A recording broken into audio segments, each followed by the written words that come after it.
저희 로그라인명은 영화의 스포일러를 담고 있습니다.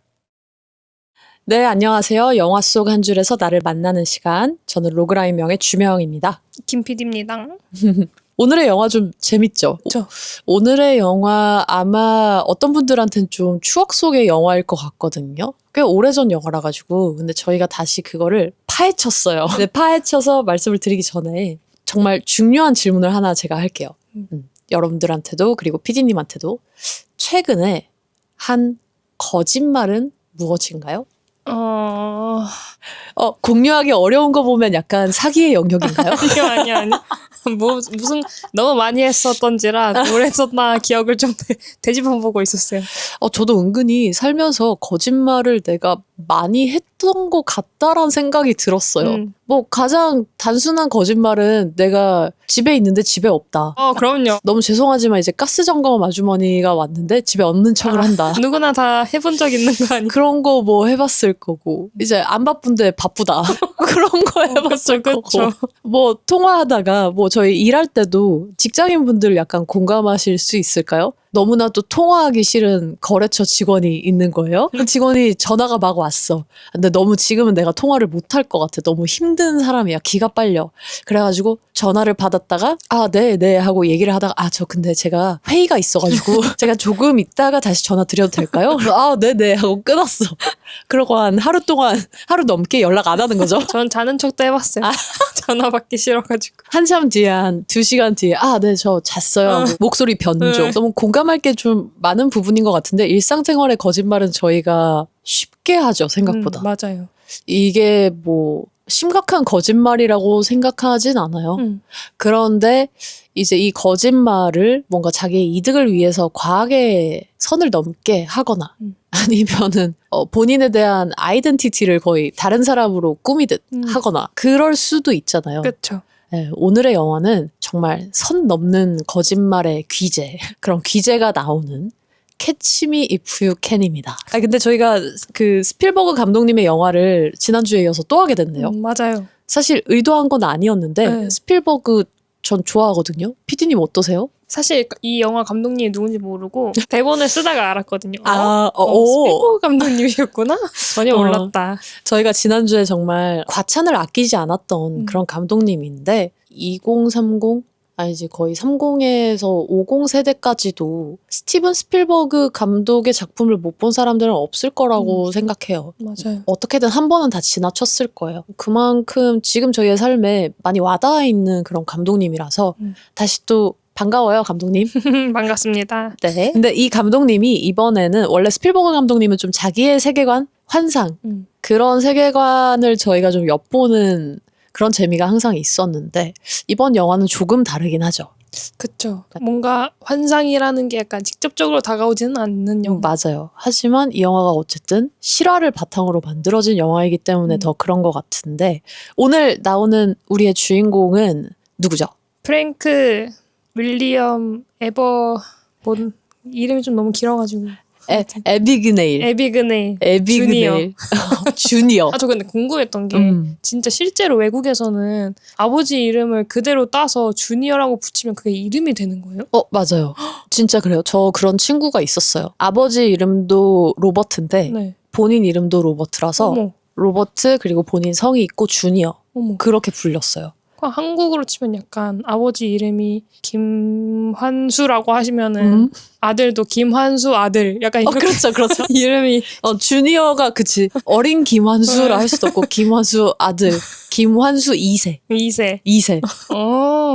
좀 신기했어요. 그래서 그쵸. 이게 이름에 근데 우리나라도 뭐 좀 잡담이긴 한데 우리가 한자로 만든 이름이든 뭐 한글로 순수 한글로 만든 이름이든 뜻이 있잖아요.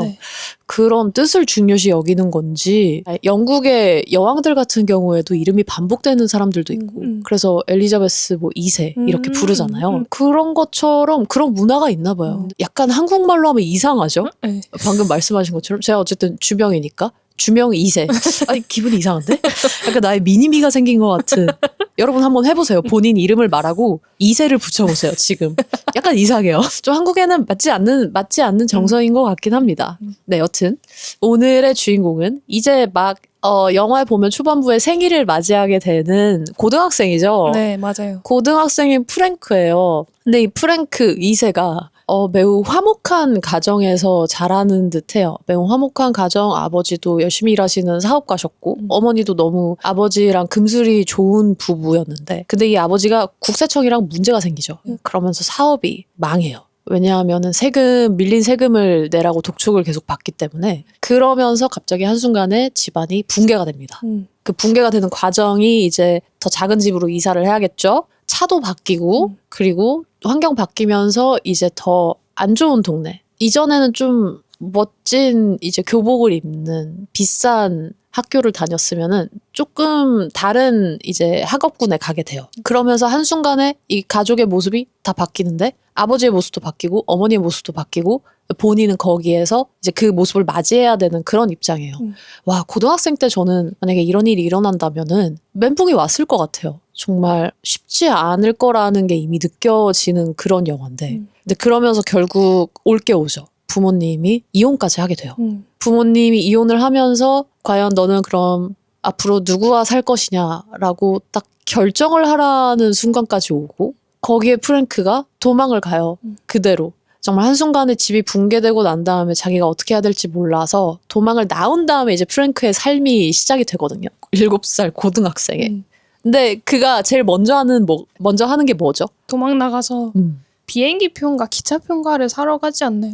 맞아요. 3달러 50센트인데 수표도 되나요? 맞아. 그러면서 이 수표 체계 세계로 빠져들죠. 그러면서 수표 위조를 시작하게 돼요. 살아남기 위해서. 왜냐면 생활비도 있어야 되고 살 곳도 있어야 하니까. 근데 그렇게 시작한 거짓말이 이렇게 눈덩이가 불어나듯이 처음엔 수표 위조를 했다가 그 다음엔 비행기 조종사를 사칭하기 시작하고 그 다음에 의사를 사칭하기 시작하고 그 다음에 법률인을 사칭하기 시작해요. 와, 이미 이것까지 큰데 이제 그 마지막으로 거의 완전 국제적인 금융 범죄자가 돼요. 프랭크가 다 이거를 하는 과정에는 수표 위조라는 게 계속 깔려 있거든요. 이 17살짜리 소년이. 근데 여러분 이게 중요한 게 다시 한번 말씀드리지만 실화를 바탕으로 만들어진 거고 실존 인물 프랭크가 저지른 이 실화의 축소판이라고 보셔야 돼요, 영화를. 근데 영화를 보시면 이미 보신 분들은 충격을 받을 정도로 너무 기발하게 온 세상을 속이는데 실화에선 더 심했어요. 더 심했고 정말 두고두고 회자되는 그런 사기꾼이라고 보시면 되는데 이제 그 사기꾼을 쫓아다니는 FBI 요원 칼 헨네티라는 인물까지 나오는 그런 추격전을 담은 영화예요. 여기까지만 들었을 때 이게 베이스도 미국이고 하다 보니까 좀 느와르? 그쵸? 좀 느와르하고 막 엄청 도망 다니고 막 총격전도 나올 것 같고 막 그렇게 생각하는데 오히려 그것보다는 좀 더 심리전? 그리고 교묘하게 빠져나가는 그 프랭크의 기지? 이런 게 엄청 많이 나오는 영화예요. 그래서 기대했던 거 외로는 전 좀 더 약간 술래잡기 같은 느낌이 들었거든요. 좀 산뜻한 느낌이. 그쵸. 네. 산뜻해요. 그리고 재미있어요. 그래서 어렸을 때 이거를 그냥 약간 제임스 본드 영화 본다 생각하고 봤던 것 같아요. 근데 그것도 이제 스필버그 감독이 만들어내는 그 환상의 재주가 한 몫을 한 거죠. 근데 우리 제목 살짝만 얘기해볼까요? 네. 제목이 Catch Me If You Can이잖아요. 이게 말하는 어감에 따라서 되게 다른데 제임스 본드 식으로 말하면 약간 Catch Me If You Can. 네가 감히 날 잡을 수 있으면 잡아봐라. 이런 느낌이 들 수도 있고 아니면은 너가 나를 잡을 수 있다면 제발 나를 잡아줘 라는 뉘앙스도 살짝은 있어요. 근데 전자에 훨씬 더 와닿는데 제가 왜 두 번째 뉘앙스를 생각을 했는지는 영화를 보다 보면은 조금 고민을 하게 되실 수도 있는 부분인 것 같아요. PD님은 지금 어떤 것 같으세요? 어떤 뉘앙스세요? 저요? 저 좀 허세 가득한 한 그쵸, 남자의 하남자. 네, 약간 좀 허세 가득하게 네가 날 잡을 수 있다면 한번 잡아봐. 약간 이런 살짝 좀 찌질한 느낌도 있는 것 같아요. 제가 봤을 약간 찌질한 네. 느낌. 이게 테토남인 척 하는데 네. 전혀 네. 테토남인 것 같지 않은 그런 말. 약간 뭐랄까 자기의 능력으로 진짜 막 좋은 쪽으로 막 뭔가를 했는데 이런 말을 하는 거면은 와 멋있다. 그냥 수표 위조범이 어디 한번 날 잡아보시지. 그러니까 사기꾼이면서 네. 잡아보시지. 재수없어. 근데 이게 계속 생각을 하다 보면 영화를 보면서 생각을 하다 보면 왜 이런 제목이 나왔는지 좀 결론에 도달하실 수 있을 텐데 그게 뭔지는 제가 말씀을 안 드릴게요. 계속 고민을 해보셔야 되는 부분이라서. 그럼 좀 더 영화 이야기로 이제 넘어가 볼까요? 네. 저 이 영화 보고 나서 저는 무슨 생각이 들었냐면 SBS 그것이 알고 싶다. 네, 거기에서 네. 대학교 신입생으로 활동한 엑스맨 이야기 아세요? 아, 알아요. 알죠? 네. 몇 년간을 그냥 신입생으로 맞아요. 활동했던 분. 몇 년간을 전국에 거의 40개 넘는 대학교를 다니면서 신입생 OT를 네. 가고 가고 본인이 신입생인 척 하면서 뭐 동아리 활동도 하고 MT도 가고 그랬던 사람이 있어요. 이게 말만 들으면 사실 너무 웃긴데 그 사람이 어느 정도 이제 리플리 증후군이라는 걸 앓고 있는 사람이거든요. 그래서 문제가 있는 사람이긴 했다라고 알 수 있는데 그 짓을 저지른 게 너무 대단해서 그렇잖아요. 사실 어떻게 신입생인 척 속이는 거를 몇 년간 계속했지? 이 사람도 나이가 들 텐데. 그럼 이제 나이가 들면서 제가 뭐 재수해서요, 뭐 삼수해서요, 뭐 이랬을 거 아니에요. 그렇죠. 참 대단하다. 이게 그래서 신기하고 특이한 사람이 그리고 엄청 똑똑한 사람이 해내는 그런 일들을 보다 보니까 그 과정이 화려해서 그냥 우아하면서 우와 진짜 똑똑하다 하면서 그런 거에 좀 치중해서 봤었는데 지금 이제 다시 보고 또 보고 하다 보니까 이 영화가 꼭 그렇게 보이지는 않더라고요. 근데 왜 그렇지 않은지는 저희가 이제 영화 이야기, 장면 이야기를 실제로 해보면서 좀 넣을 수 있으면 얘기를 풀어볼게요. 근데 이제 들어가기 전에 저 이 얘기는 하고 싶어요. 배우들이 디카프리오랑 톰 행크스잖아요. 네. 이미 뭐 설득을 당했죠, 저희는. 너무 신의 캐스팅이다. 근데 이게 왜 신의 캐스팅인지 영화 안에서 더 잘 드러나거든요. 근데 진짜 간단하게 얘기하면 이것만 생각하면 돼요. 자, 들어가기 전에 주인공들이 캐스팅이 됐을 때 왜 그 주인공인지 좀 생각을 해보면 좋을 것 같아요. 가령 레오나르도 디카프리오는 혹시 디카프리오가 나온 영화 중에 생각나는 거 제목 아무거나 있으세요? 저 타이타닉. 그렇죠. 네. 타이타닉이 어떤 영화였어요? 로맨스에 약간 재난도 들어가 있지만 로맨스의 절정인. 그쵸. 네. 로맨스의 절정 그리고 약간 아메리칸 드림 그리고 거기에서도 디카프리오가 본인 신분이 아닌 척을 좀 하려고 해요. 네. 그죠. 네. 그러면서 되게 맹목적으로 이룰 수 없는 사랑을 쫓아간단 말이에요. 디카프리오 하면 로미오와 줄리엣 있죠. 그것도 이룰 수 없는 사랑을 쫓아가는 사람이에요. 더 들어갈게요. 자, 위대한 개츠비. 그것도 디카프리오가 이룰 수 없는 사랑을 쫓아가요. 거기에 나오는 그 개츠비란 인물도 막대한 부가 있지만 사랑을 결국엔 못 이루죠. 그래서 허황된 건 많이 있는데 자기 알맹이는 결국 채워지지 않은 그 사람이잖아요. 비극적이에요. 보면 디카프리오 영화의 엔딩들이. 그리고 야망을 굉장히 쫓아가는 인물들을 많이 연기했거든요. 가령 에비에이터도 그렇고 인셉션도 그렇고 더 울프 오브 월스트리트도 그렇고 레버넌트도 그렇고 엄청 존재하지 않는 자기의 그 집념을 쫓아가는 걸 많이 연기해요. 디카프리오가. 그래서 우리가 이 영화 포스터를 보고 디카프리오가 캐스팅이 됐다 했을 때 이런 상상을 해볼 수 있는 거예요. 디카프리오가 또 무언가를 쫓아가겠구나. 이룰 수 없는 무언가를 쫓아가겠구나. 그런 이야기겠구나라고 유출해볼 수도 있고 실제로 이제 연기하려는 배우분들이나 연기하시는 분들도 자기가 어떠한 특색의 인물에 계속 캐스팅이 되고 잘 맞는지를 생각해보면 나는 이러한 인물이 좀 맞구나. 내가 이러한 인물에 어울려서 내가 이런 거에 캐스팅이 되는구나. 약간 그거를 타율로 알 수 있는 거예요. 그러니까 디카프리오는 그리고 디카프리오를 캐스팅하는 제작자들 캐스팅 디렉터들도 이 사람이 어떠한 이야기에 어울릴지 정확히 알고 있는 거죠. 약간 이거를 공유를 해주고 싶었어요. 진짜 지구 끝까지 도망갈 수 있는 사람의 이야기다라고 좀 생각할 수 있는 거예요. 디카프리오가 캐치미 이프 유 캔이라고 한 거니까. 그렇네. 그리고 톰 행크스도 간단히 얘기해보면 톰 행크스 어때요? 어떤 느낌을 줘요, 이 배우가? 사실 제가 이름만 많이 들어봐가지고 어떤 영화에 나왔는지는 모르겠는데 그냥 이 캐치미 뷰캔만 딱 봤을 때는 뭔가 좀 어른의 느낌이 좀 강했어요. 맞아요. 그 어른이란 느낌이 정확히 뭘까요? 뭔가 진짜 어른 같은 느낌? 뭔가 좀 신뢰가 가고 네네. 뭔가 돌볼 줄도 알고 책임감도 네, 있고 그런 느낌? 뭔가 따뜻한 면. 톰 행크스는 보면 인간미가 있는 사람이에요. 이 사람이 뭘 하더라도 좀 신뢰가 가고 진중한 면도 있는 것 같고 trustworthy 그 자체의 사람인데 톰 행크스가 나온 영화들을 보신 분들은 제가 이름들을 나열해 드릴 거예요. 지금 들으시면서 아 하실 거예요. 자, 포레스트 검프, 꿈을 쫓아가는, 그리고 터미널, 그것도 나라가 거의 사라진, 그러니까 나라가 국적이 사라진 자체에서 공항에서 미국 공항에 와서 국적이 없는 신분인 채로 살아남는 사람의 이야기거든요. 근데 그것도 보면은 톰 행크스가 엄청 따뜻하고 사람을 끌어들이는 사람이란 게 영화에서 나와요.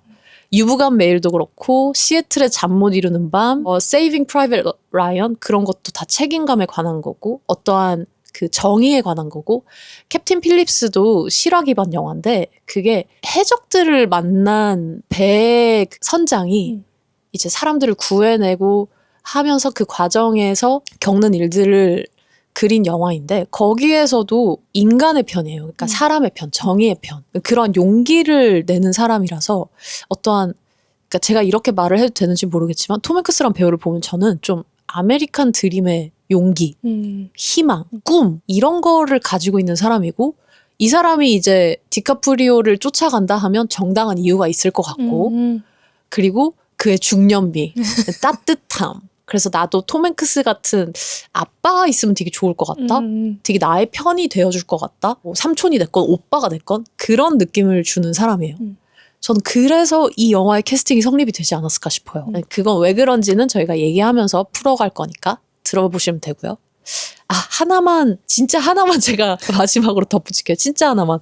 이게, 영화 좋아하시는 분들은 지금 제가 이 얘기를 왜 하는지 알 것 같은데, 스필버그 연출이라는 점에서 저는 이 사기 행각을 하는 사람이 왜 아까 초반에 저희가 얘기했잖아요. 좀 라이트하다? 이 사기극이. 인류애를 저버리는 느낌이 전혀 안 나잖아요. 오히려 사기 행각은 좀 화려하게 잘 만들어주고, 그게 스필버그식의 연출인 것 같거든요. 그 사람의 외로움을 오히려 보여주고, 가족에 대한 그런 부분들을 많이 보여주는 게 스필버그라 생각하는데 이거는 진짜 한 줄로 요약하자면 스필버그의 파벨만스라는 영화를 보면 이 감독님의 세계관이 어떤지 이 감독님의 유년기가 어땠는지 좀 알 수 있어요. 그래서 그 영화도 시간 되시면은 추천을 해드릴게요. 왜냐면 그 스필버그 감독님의 키워드가 대부분 가정 불화 그리고 현실과 다른 그 스크린의 환상으로 도망가는 그런 이야기거든요. 일단 여기까지 줄일게요. 그러면 저희 이제 진짜로 영화 이야기로 넘어갈게요. Catch Me If You Can. 뭐부터 얘기를 할까요? 시작부터 얘기를 하면은 맨 시작에 애니메이션 타이틀이 나오죠. 너무 어땠어요? 재밌더라고요. 너무 재밌었죠. 네. 애니메이션 타이틀을 보면은 내용들이 어때요? 뭔가 영화 내용을 살짝 압축시켜서 보여준다 그래야 되나? 맞아요. 변신하고 뭐 도망가고 뭐 쫓아가고 너무 재밌게 봤어요. 그거 자체만으로도 이미 짧은 단편 애니메이션 같은 느낌을 확 주는데 맞아요. 와 진짜 공들여서 만들었다. 그래서 감사하다라는 생각이 진짜 든과 동시에 그런 타이틀 이렇게 애니메이션 뭐 글자를 해놓고 막 늘려놓고 거기에서 막 또 인물들이 그림들이 나오고 하는 그런 느낌이 몇십 년 전에 그러니까 히치콕 감독이 스릴러 영화 같은 걸 만들 때 초반에 차용했던 그런 느낌들이래요. 그래서 그걸 오마주한 거 비슷한 거에 이제 스필버그의 그런 재미있는 아기자기한 느낌까지 들어가가지고 더 재밌었고 그리고 여러분들 그 보셨으면은 그거 기억나죠? 그 음악 이걸 내가 따라할 수가 없네. 드르드르 드르드르 드르드르 드르드르 드르드르 알 것 같기도 하고. 뭔지 알죠? 네. 다다다다 다다다다 하면서 막 그 음악도 은근 재즈풍인데 음악이 뭔가 이 영화의 이 흐름 따라가는 데 있어서 긴장감을 엄청 잘 만들어줬다 해서 맞아요. 그래서 이미 보면서 막 팝콘이 자연스럽게 들어가고 와 무슨 이야기가 펼쳐질까 하는 기대가 이미 막 되는 그런 영화인 것 같아요. 맞아요. 진짜. 그리고 저는 그 오프닝 이후에 갑자기 무슨 진실 게임 같은 토크쇼 같은 게 잠깐 짧게 나오거든요. 여러분들은 그거 어떻게 보셨어요? 저는 그냥 그거를 초반 타이틀 포함해서 오프닝의 일부로 그냥 생각을 해버렸거든요. 그러니까 자 여러분 지금부터 보시는 여러분과 스필버그 감독이 진실 게임을 할 거예요. 그래서 여기에서 프랭크 에비네일이 실제로 누구인지 어떤 사람인지를 한번 추론을 해보세요. 라는 그런 어떠한 아이덴티티의 문제? 이런 거를 좀 던졌다고 그냥 느끼고 넘어갔어요. 저도. 이게 왜 있을까라는 생각까지는 너무 복잡한 것 같고 근데 찾아보니까 실제로 프랭크 에비네일 주니어가 토크쇼에 나온 적이 있었대요. 그 실존 인물이. 그걸 차용해서 이제 감독님이 뭔가 연출을 하려고 했는데 거기에 어마무시한 정보가 나오거든요. 어떤 정보였어요? 일단 프랭크가 한 사기 행각들을 얘기를 했죠. 네. 근데 그게 고작 한 3년에 걸쳐서 한 사기 행각들이고 400만 달러를 사기를 쳤는데 미친 사람 같아. 400만 달러 갖고 싶다. 자, 400만 달러 하면은 안 와닿잖아요. 자, 이거는 GPT한테 물어봤어요, 그냥. 당시 이게 1964년에서 67년 범죄라고 나오니까 그때 기준으로 400만 달러가 한화로 얼마야 하니까 그게 지금 기준 55억인 돈이래요. 일단 믿거나 말거나. 근데 당시 물가를 반영하면 당시 그 환율로는 거의 수천억이 돈이 돼버리는 거예요. 미친 사람. 진짜 이미 소개가 끝났죠, 여러분. 방금 PD님이 말씀하셨어요. 프랭크 애비그네일은 미친 사람이다. 이 규모의 돈을 다 훔쳐낼 때까지 잡히지 않았고. 그러니까요. 그래서 캐치미 이프 유 캔이란 말이 되죠, 이제. 이제 좀 납득이 가기는 해. 납득이 가기 시작해요. 이 사람이 어떻게 그렇게 태토스럽게 말을 할 수 있었는지. 그리고 그 사기꾼을 잡은 사람은 칼 헨네티라는 금융범죄 수사국 그 FBI의 요원이다.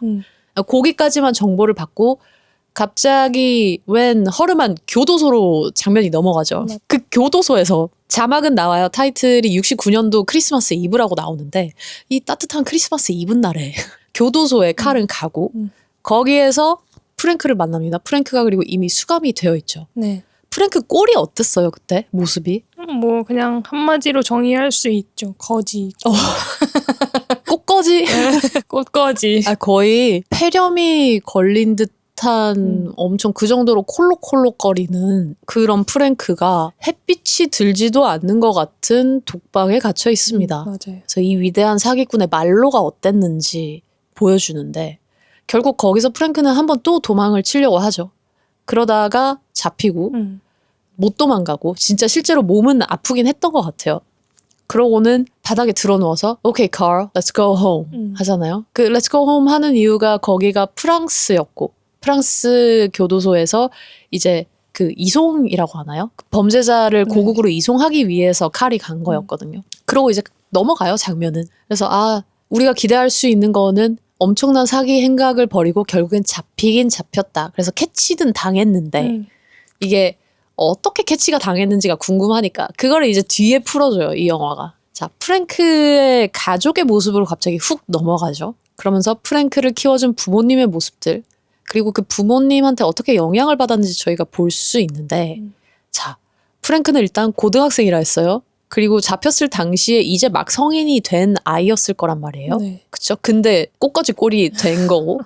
근데 갑자기 엄청 멀끔하고 잘생긴 프랭크가 딱 나오죠. 누가 봐도 좀 화목한 가정에서 잘 먹고 따뜻하고 좋은 집에서 자라난 것 같은 되게 엘리트 고등학생의 모습이 딱 나와요.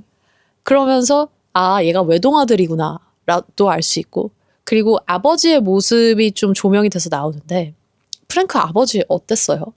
되게 가정적이고 부인만을 사랑하며 돈 잘 벌어오는 약간 이상적인 아버지의 모습? 그쵸. 네. 그럼 어머니는 어땠어요?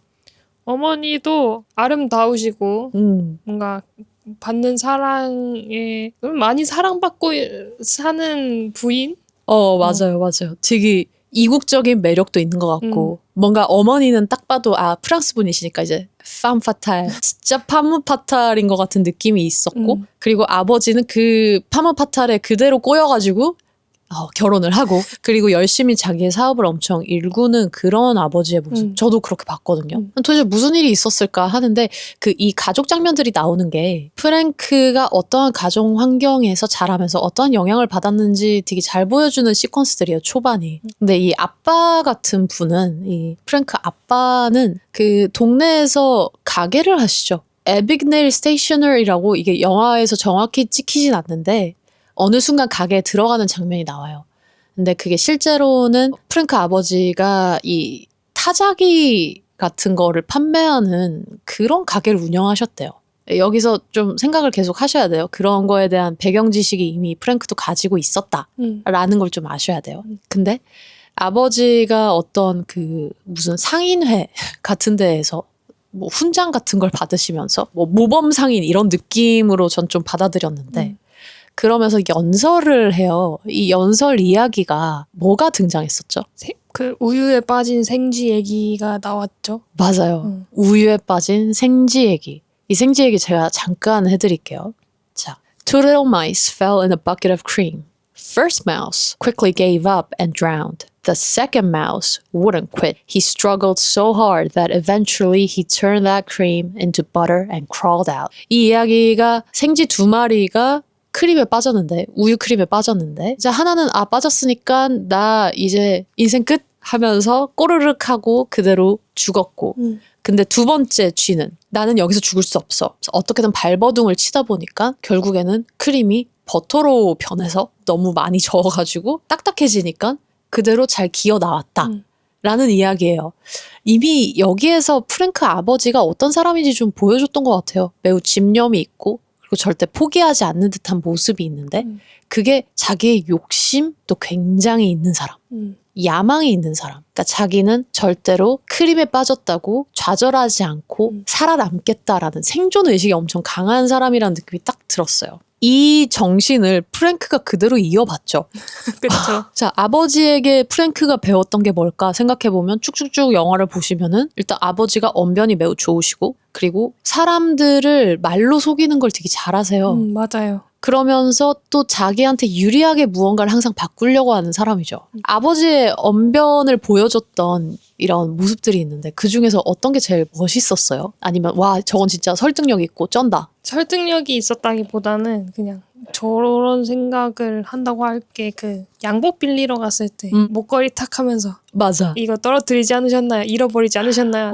와 저걸 저렇게 한다고? 이게 여러분들도 딱 보셨을 때 느끼셨을 것 같은데 그 목걸이가 실제로 주운 것도 아니잖아요. 맞아요. 실제로 주운 게 아닌 목걸이를 양복점 사장님, 여자 사장님이 프랭크한테 양복을 빌려주게 하기 위해서 아첨을 하는 방식으로 써요. 이미 속이고 deceive하는 게 너무나도 익숙한 사람? 근데 그게 중요한 건 밉지가 않아요. 야, 프랭크가 뭘 보고 자랐을까요? 거짓말 치는 거. 그게 거짓말이라고 느꼈기보다는 생존 방식을 그렇게 할 수 있다라는 걸 느꼈을 것 같아요.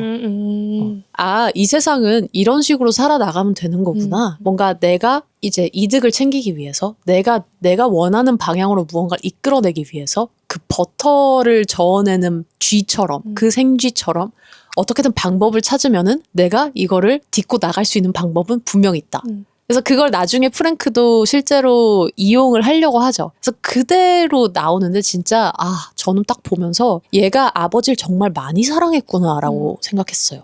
너무 멋진 아버지로 느껴졌을 거고 위트도 너무 있으시고 자동차 같은 것도 이제 아까 사업이 망했다고 했잖아요, 여러분. 사업이 망해서 되게 좋은 차를 중고차 판매상한테 팔고 좀 허름한 차로 바꾸거든요. 근데 그 허름한 차로 바꿀 때 프랭크는 이제 가정 상황이 바뀌고 있으니까 어떻게 차를 저렇게 가져가게 해요, 아빠? 막 이런 식으로 얘기를 하는데 무슨 소리야? 우리가 더 받고 판 거야. 식으로 그것도 또 긍정적으로 유쾌하게 소화를 하는 그런 아버지의 모습이거든요. 맞아. 이런 아버지라면 나도 매료가 돼서 아빠의 말을 믿고 좀 살게 되지 않을까? 라는 생각도 했어요. 그리고 아버지가 또 알려주는 게 있죠. 수표책. 수표책에서 Now you're in their little club 이라고 하면서 은행의 돈이라는 게 얼마나 쓰임새가 있고 중요한지 은행의 돈이라는 게 얼마나 최고인지를 좀 알려준다라고 생각했어요. 근데 이거를 닮아가지고 프랭크가 고등학교 때 이미 사기를 잘 치죠. 개인적으로 친 사기가 뭐가 있었죠? 진짜 시작부터 전학간 학교에서 그 양아치 같은 애가 그냥 어깨빵 치고 딱 지나가고 막 무슨 기관 대체교사? 뭐 대체교사처럼 생겼네 막 이러니까 그 말 듣자마자 바로 칠판에다가 미스터 에비그네일 쓰면서 나는 이제 막 내가 막 새로운 프랑스어 교사다. 모든 애들을 속이잖아요. 맞아요. 어디까지 진도 나갔지? 맞아. 근데 그 와중에 또 진짜 대체교사가 들어오셨는데 대체교사 저로 바뀌었는데요? 맞아. 그 교사까지 속이잖아요. 맞아요.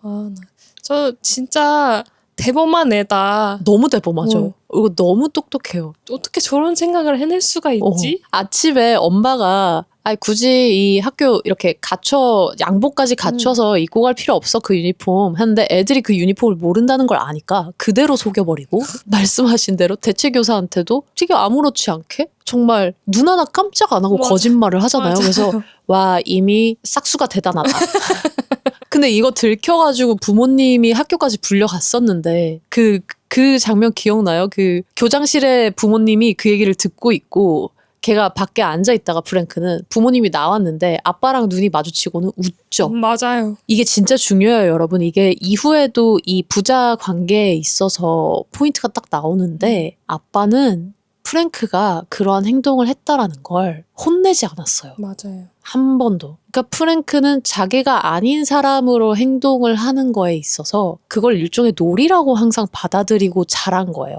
영화에서 나온 건 그 프랑스 교사인 척하는 impersonate 하는 그 사건이지만은 걔가 이미 커오면서 얼마나 많이 그렇게 했을지는 좀 상상이 되죠. 그런 환경에 프랭크가 있었다라고 보면 되고 그럼 어머니 같은 경우는요. 어머니는 이제 매력적이고 사랑스러운 여성인데 아버지의 사업이 딱 망하자마자 어머니가 보여준 행동들이 뭐였죠? 바로 아빠 친구랑 바람 피고 그렇지. 아빠한텐 말 안 할 거지? 하면서 프랭크한테 맞아. 아니 심지어 바람을 핀 그 순간에 피고 방에서 나오는 그 순간에 프랭크가 집에 왔잖아요. 네. 근데 엄마도 아무렇지 않은 척하죠. 아무런 일이 일어나지 않은 척. 침묵을 해버리고 그때 디카프리오 캐릭터 프랭크의 얼굴을 보시면 엄청 썩어 있어요. 엄청 썩어 있고 진짜 이를 꽉 물 정도로 그래서 그 꽉 문 근육이 보일 정도로 화가 나거든요. 근데 엄마한테 바로 그걸 또 화를 내지를 못해요. 엄마가 너무 당당하게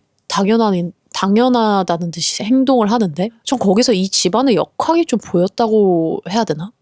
그게 뭐냐면 그 고등학생인 애한테 이게 어떻게 받아들여지냐면은 힘이 있는 남자에게 말할 권리가 생긴다. 근데 그 힘이란 거를 어떤 식으로 해석을 했을 거냐면 프랭크는 돈으로 해석을 했을 거예요. 왜냐하면 아빠의 그 사업 하는 친구는 돈이 많으니까. 그러니까 그 아저씨도 되게 당당하게 아무렇지 않게 내가 능력이 있어서 너의 매력적인 엄마가 나한테 넘어온 거지 뭐. 그리고 우리 아무 일도 없었어 라는 식으로 애 앞에서 그렇게 행동을 하는데 마치 애가 모를 거 마냥. 근데 그걸 바라보는 고등학생은 과연 무슨 생각을 했을까를 좀 많이 고민을 해봐야 돼요. 너무 나쁘죠. 나쁜 어른들이죠. 화목한 것 같았지만은 전혀 그렇지 않은 이 집안. 정작 문제가 생기니까 본성이 드러나는 그런 집에서 프랭크는 자라난 거고 이 캐릭터는 엄마 같은 경우에도 그게 그녀의 생존 방식이었을 거예요. 그 생존 방식을 위해서 더 힘 있는 쪽으로 바로 붙어버리고 그리고 그거를 이용해내는 아무렇지 않게 이용해내는 모습까지 좀 보여줬다라고 생각을 해요. 그래서 정말 너무 상처를 받지 않았을까? 이 모든 상황을 봤을 때 프랭크가 과연 어떤 생각을 했을까요? 성공해야겠다라는 생각이 그쵸? 있었겠죠? 프랭크가 이 상황을 해결을 하고 싶어도 했고 본인이 왜 성공을 해야겠다라고 생각했던 것 같아요? 화를 내지 않고 다그치지 않고 부모님을. 그래야 다시 같이 살 수 있다라는 생각을 조금 한 것 같아요. 그러니까 뒤 보면 엄청 눈치도 빠른 아이인데 그와 동시에 부모님을 정말 사랑하고 자기의 가족이란 형태를 엄청 사랑하는 아이인 것 같다라는 생각을 했어요. 그래서 그가 누구한테 갈 거야 하면서 실제 그 이혼 전문 변호사 같은 사람이 오고 갑자기 프랑스 할머니가 뭐띠 어쩌고 저쩌고 하면서 어렸을 때 요만했는데 막 이런 말들 한단 말이에요. 짐 싸고 있는 그 상황에서 왜 도망을 갔는지 좀 이해가 확실히 됐다고 해야 되나? 확실히 설득이 됐어요. 쟤는 얼마나 혼란스러울까. 근데 여기에서 PD님은 프랭크가 도망을 간 다음에 돌아올 거라고 생각했어요? 아니면은 쭉 도망가겠구나 싶었어요? 저는 그냥 사실 계속 그냥 아예 떠날 거라고 생각했던 것 같아요. 본인의 입장이었으면 어땠을 것 같아요? 만약에 제가 그 상황이었다면? 본인이 프랭크였으면? 저는 사실 떠날 용기는 없었을 것 같고 아빠한테 가지 않았을까. 선택을. 네. 그러면은 이혼이란 사실을 일단 받아들이고 근데 저도 그랬을 것 같아요. 그래서 프랭크가 한 선택들이 어떻게 보면 좀 대단하기도 해요. 그러니까 도망 나갔을 수는 있거든요. 그러니까 화가 나서 도망을 간다까지는 저도 좀 현실에 저한테 이입을 하면은 이해가 되는데, 도망을 가서 결국에 돌아오지 않는다. 근데 돌아오지 않는 이유도 쭉쭉쭉 뒤에 가다 보면 알 수 있는 게, 프랭크는 계속 가족을 회복시키려고 하죠. 이거를 적극적으로 뭔가 이렇게 표현을 해낸 것 자체가 좀 나와는 다르긴 하다. 이 프랭크란 아이가. 그래서 도대체 이 아이의 머릿속은 무엇으로 가득 차 있나? 이게 그거를 좀 의문을 품으면서 계속 영화를 따라갔던 것 같긴 해요. 근데 이 프랭크가 그래서 이 트라우마를 겪는 게 이게 얼마나 큰 사건인지 영화에서 스필버그 감독이 좀 잘 보여주려고 했거든요. 아까도 얘기했듯이 스필버그 감독도 가정의 불화 이런 거에 있어서에 대한 이야기를 하는 게 그 역시도 겪었어요. 실제로. 그 중요한 충격받는 모습들을 영화에서 보시면 여러분들이 보시기에는 좀 만화같이 꾸몄다라고 생각할 수도 있는데, 완전히 확 클로즈업으로 디카프리오 얼굴을 확 채워요. 그 얘기를 듣고 그 소식, 그러니까 도망가기 직전에. 그러면서 어떻게 보면 좀 되게 1차원적이게 눈이 엄청 커지고 호흡이 엄청 깊게 들어가는 딱 그 컷이 나오거든요. 근데 그게 단순히 그냥 놀라서 도망간다? 그러니까 화가 나서 도망간다? 그것보다는 무언가 끈이 하나 끊어지는 것 같은 사람의 모습? 진짜 약간 뚝 하는 것 같은 느낌이 들어서 저는 그 표현은 되게 좋았던 것 같아요. 오히려 확실하게. 그래서 프랭크가 도망을 갔고 다시는 돌아오지 않을 것 같다라는 느낌을 확실하게 찍어준 것 같은 컷이라고 느끼긴 했어요. 여러분이 생각하시기에 프랭크 였다면은 본인은 어떤 결정을 했을지 생각해봐도 좋을 것 같아요. 이미 지금 들으시면서 좀 유추해볼 수 있는 건, 제가 아마도 이 자신감 넘치는 이런 삶을 살다가 그게 한순간 틀어지면서 내면의 불안감이 엄청 커지지 않았을까. 좀 그렇게 보면 될 것 같아요. 그러면 이제 슬픈 이야기는 좀 끝났어요. 마음 아픈 이야기는 끝났고, 이제 영화가 우다다다다다 하면서 프랭크가 저지르는 사기 행각들이 우다다다다다 나와요. 이게 총 크게 3개로 볼 수 있어요. 그죠? 첫 번째가 그 기장, 파일럿, 팬엠 항공사의 파일럿. 그 다음이 의사. 심지어 소아과 전문의라고 본인을 속인. 맞아요. 그리고 그 다음이 변호사 그 시험을 합격하고, 그러니까 attorney라고 했으니까 그러니까 검사 사무소의 법률 보조인으로 일하게 되긴 하는데, 여튼 변호사 시험 자격증을 그 뭐라 불러요? 그 법고시? 사법고시? 그래. 사법고시 시험을 합격한 후에 이제 검사 사무소 그런 데서 일을 하는 프랭크의 모습. 그리고 난 다음에 이제 마지막에는 그냥 국제적인 수표 날조 사기꾼이 돼버려요. 맞아. 그 얘기를 저희가 이제 뚜두두 하나씩 얘기를 할 건데, 자, 일단은 파일럿. 대단한 것 같아. 저희가 지금 직업군을 딱딱딱 얘기해드렸잖아요. 자세한 이 영화 장면에 대해서 얘기하기 전에 한번 이 얘기를 해볼까요? 내가 만약에 프랭크처럼 지금 직업을 한 3-4번을 바꿨는데 다 전문직이거든요. 맞아요. 근데 뭐 나도 만약에 내가 뭔가 다른 직업을 가지고 있다라고 속인다면은 상대방을, 제가 이걸 2가지로 드릴게요. 진짜 현실적으로 내가 할 수 있을 것 같은 거, 그리고 현실적으로 못하더라도 내가 해보고 싶은 거. 어떤 거일 것 같아요? 일단은 할 수 없는 것.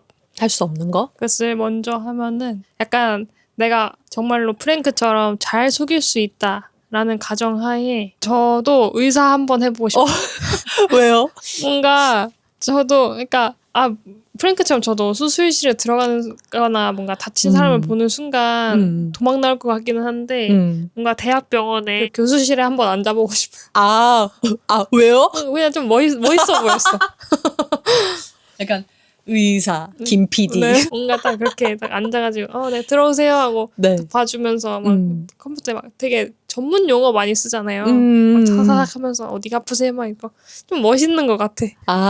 그 자리에 앉아서 네. 그런 진단을 다다다닥 내리는 모습이 네. 멋있구나. 그러면 현실적으로 약간 내가 할 수 있을 것 같은 건요? 현실적으로 할 수 있을 것 같은 거. 아니면은 해본 거? 해본 거요? 해본 거? 해본 거는 없지만 이게 근데 그래 뭐 어쨌든 직업이라는 군이면은 저는 그 파리바게트 사장님인 척 할 수 있을 것 같아요. 너무 뜬금없는데? 왜죠? 왜냐면 제가 친구들 중에 파리바게트 알바를 하는 친구들이 있어서 네. 뭔가 그런 구조는 어느 정도 그쵸. 해낼 수 있을 것 같으니까 그쵸. 뭔가 사장님인 척은 할 수 있지 않을까? 여러분 이제 앞으로 만약에 소개팅 나가셨는데 파리바게트 직원이라고 얘기하는 사람이 있으면 의심을 해보세요. 아 재밌다. 되게 뜬금없는데 재밌다. 오. 여러분들도 지금 생각하고 계신가요? 저 같은 경우에는 내가 만약에 저도 똑같은 순서로 대답할게요. 내가 절대 이룰 수 없지만 꼭 해보고 싶은 직업. 우주비행사. 너무 멋있고 대단하고 내가 정말 속여낼 수 있다면 그냥 우주에 가는 거잖아요. 가보고 싶어요. 근데 이게 지금 우리가 얘기를 하는 것만 생각해 보더라도 평소에 절대 꿈도 못 꿀 것 같은데 한다면은 내 스스로가 좀 행복하고 아니면 스스로에 대해서 좀 우아할 것 같은 직업을 골랐잖아요. 네. 프랭크도 그랬던 것 같아요. 프랭크도 왜 기장을 선택했냐면 처음에 이제 수표에 있던 돈은 애초에 다 써버렸고 그런데 돌아다니다 보니까 어느 호텔에서 비행기 기장이란 직업이 얼마나 환대를 받는 직업인지 주변 사람들이 얼마나 인정을 하는 직업인지 봤잖아요. 맞아요. 듣기만 하더라도 우와 방금 PD님이 얘기하신 의사도 우와하게 되고 우주비행사 우와하게 되고 그렇잖아요. 네. 당시 프랭크가 딱 손에 잡을 수 있을 만한 직업 중에 가장 화려해 보이는 직업을 선택한 게 아닌가 싶어요. 그러면 좀 그의 선택이 좀 이해가 되죠. 사실 꼭 그게 아니더라도 좀 더 쉬운 걸 선택했을 수도 있는데 파리바게트 알바생처럼 사장처럼 그리고 저는 현실적으로 만약에 제가 어떠한 직업을 가지고 있다라고 거짓말을 할 수 있으면은 저는 실제로도 거짓말을 해봤거든요. 뭐냐면 제가 연기자잖아요. 제가 배우인데 가끔 술집에 가거나 놀러 갔을 때 이제 술집 사장님들은 말이 많잖아요. 직업을 물어봐요. 근데 저는 연기를 합니다. 배우를 합니다. 라고 말을 잘 안 해요. 그거 말하는 걸 별로 안 좋아해요. 왜냐면 그거에 따라오는 질문들이 뭔지 너무 잘 알고 있는데 나 그냥 편하게 친구들이랑 놀러 나갔는데 그걸 또 대답하고 이게 배우라고 하면은 누구나 좀 흥미를 가지잖아요. 아 연기해요 하면은 우와 하면서 막 뭐 어디 나왔어요? 뭐 해요? 뭐 인스타 뭐요? 막 이럴 수 있잖아요. 네. 그런데 그거를 얘기하는 게 어느 순간은 좀 버거워진 거예요. 난 나의 시간을 인간 이주명으로서 보내고 싶은데 그래서 그냥 회사원이라고 해요. 저 그냥 중소기업 회사원이에요. 근데 제가 이거를 좀 그럴듯하게 얘기를 할 수 있는 이유가 주변에 회사원이 많으니까. 그리고 실제로 제가 놀고 있는 친구들도 회사원들이니까. 자연스럽게 녹아들어서 더 이상 나에 대해서 그닥 궁금해하지 않도록. 내가 가뜩이나 아이라서 모르는 사람하고 대화하기 힘든데 그 사람과 더 이상 대화가 이어지지 않도록. 최대한 적당한 직업으로. 좋은데요? 그렇게 실제 거짓말을 한 적이 있습니다. 양심선언. 가끔씩 계속 그 거짓말을 합니다. 네, 근데 제가 아기가 있어서 그런 게 아니라 그냥 저만의 시간을 조용히 즐기고 싶어서. 여러분들도 그런 적 있으실까요? 이거 그런 질문 아니에요? 막 추석이나 뭐 그럴 때 가족 모임 나갔는데 뭐 가령 취업을 아직 안 했어. 근데 야 너는 언제 취업하니? 너는 뭐 어떤 회사 뭐 이러니? 하면은 뭐 준비하고 있어요. 라는 말이 힘들 때 가끔 저는 그냥 좀 더 제 꿈을 찾아 나서기로 했어요. 그래서 뭐 다른 걸 하고 있어요. 해서 우리 친척과 그리고 이모 할머니의 입을 막아버리는 대답을 하는 그럴 때 있잖아요. 약간 그런 느낌이지 않을까 싶은 생각도 드네요.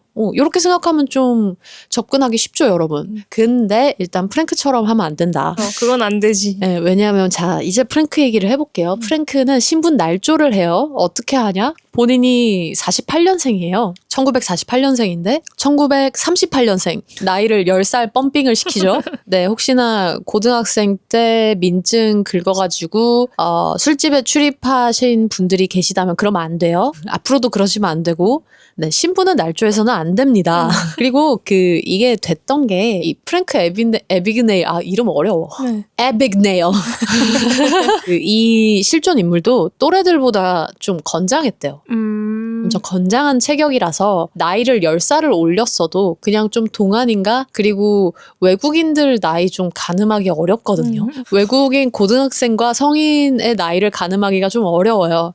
그래서 그런 것들을 잘 이용해서 일단은 민증부터 바꾸고. 근데 PD님 혹시 성적표 같은 거 바꿔본 적 있어요?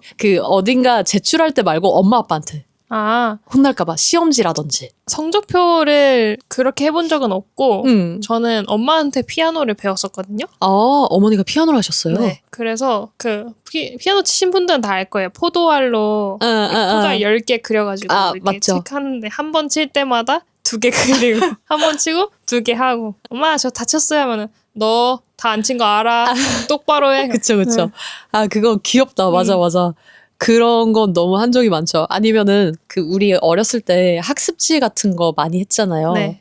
학습지 하고 나서 학습지 선생님이 오셔가지고 이렇게 틀렸다고 빗금을 쳐요. 맞는 건 동그라미 하는데 가끔씩 선생님들 중에 땡을 엄청 짧게 긋는 선생님들이 있어요. 네. 쭉 길게 말고 엄청 제 손가락 한마디만큼 짧게. 이제 그걸 보고 고민에 빠지는 거죠.